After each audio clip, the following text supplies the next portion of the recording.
dhe po shkon drejt fundit.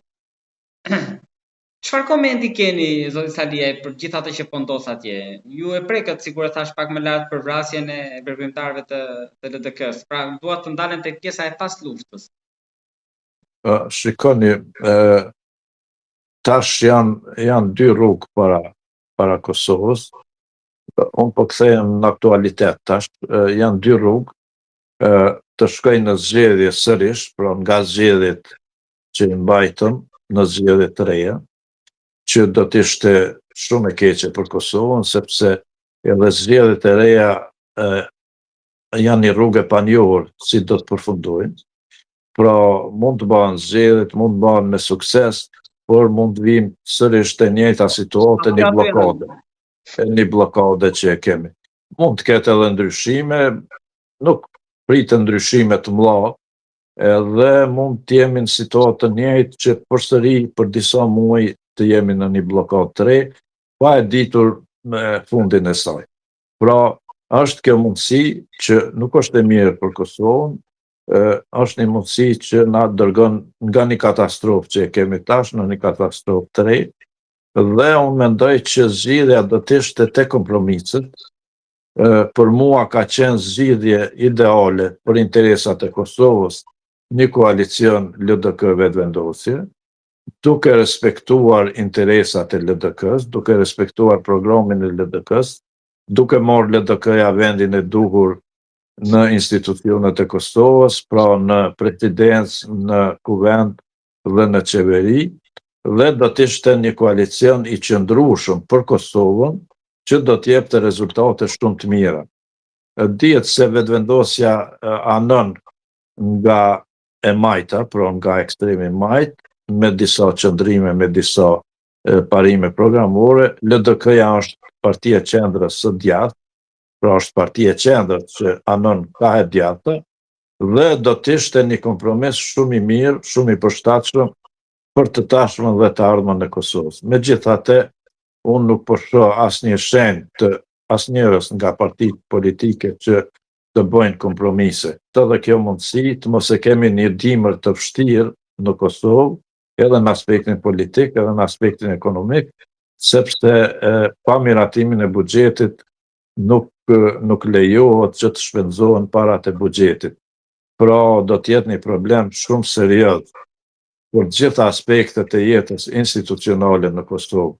Dhe mendoj që partitë politike do të bëhen të arsyeshme dhe ta gjejnë një mënyrë për të dalur nga kjo krizë, nga kjo vetë blokadë që e ka kapluar për fat keq Kosovën.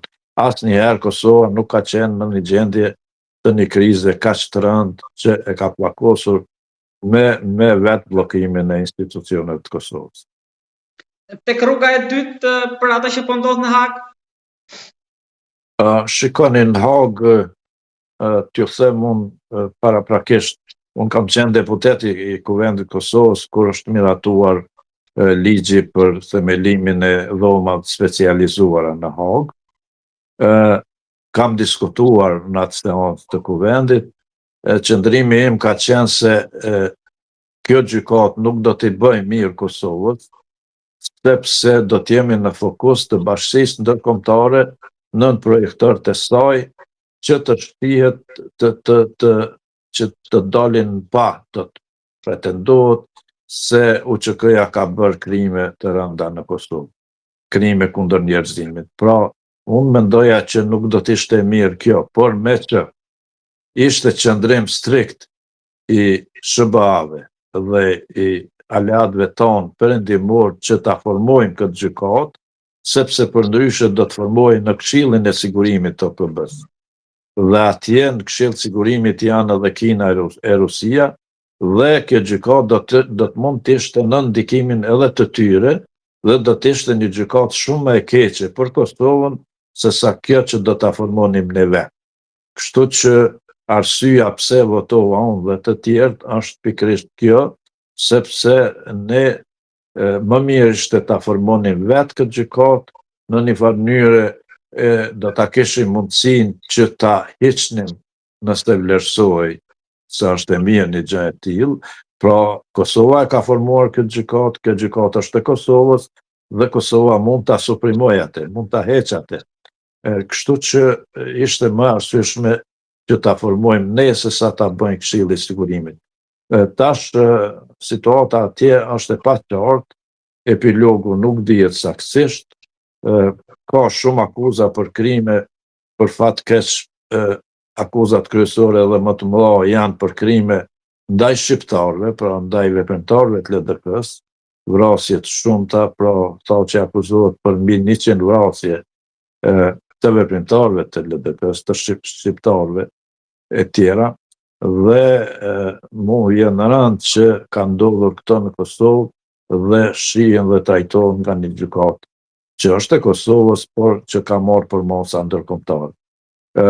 Si do të jetë epilogu nuk e di, ka shenja nga dëshmitarët që kanë qenë faktorë të rëndësishëm në vitin 99, pra James Urbini, Christopher Hill, plot dëshmitarë tjerë që po dëshmojnë në favor të lirimit të Thaqit dhe të tjerëve, me arsyetimin se këta nuk kanë qenë përgjegjës për vrasjet.